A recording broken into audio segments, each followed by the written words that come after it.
Halo semua, kembali lagi ke Apa Itu Channel. Setelah menonton, jangan lupa like, komen, share, dan subscribe. Serta ikuti juga video lainnya. Di video kali ini, kita akan membahas apa itu pohon cemara laut. Kita simak videonya ya. Jejeng. Pohon cemara memiliki banyak sekali jenisnya loh teman-teman. Cemara laut sendiri memiliki nama ilmiah Casuarina equisetifolia.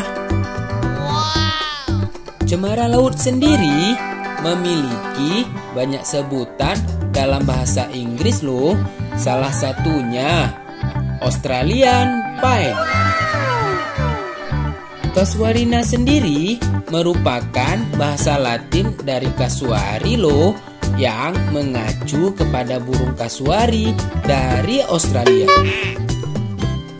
Cemara laut ini adalah tanaman asli daerah tropis dan subtropis hangat di Asia Tenggara dan Australia.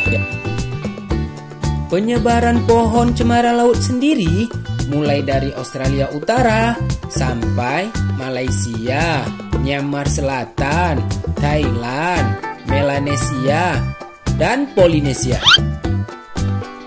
Cemara laut ini juga banyak dibudidayakan di semenanjung India loh.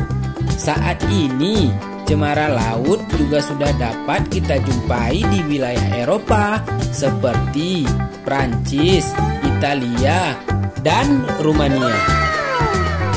Manfaat dari pohon cemara laut sendiri diantaranya menjadikannya sebagai tempat wisata dengan pemandangan cemara laut, karena dengan melihat sesuatu yang hijau dan indah seperti cemara laut ini dapat meredakan stres loh teman-teman. Selanjutnya, ketahanan pohon cemara laut akan terpaan angin laut dan uap air laut yang mengandung garam, sehingga dapat melindungi pertumbuhan tanaman lain loh. Sekian dulu penjelasan pohon cemara laut ini. Semoga bermanfaat ya teman-teman. Dan jangan lupa selalu bersyukur. Bye-bye.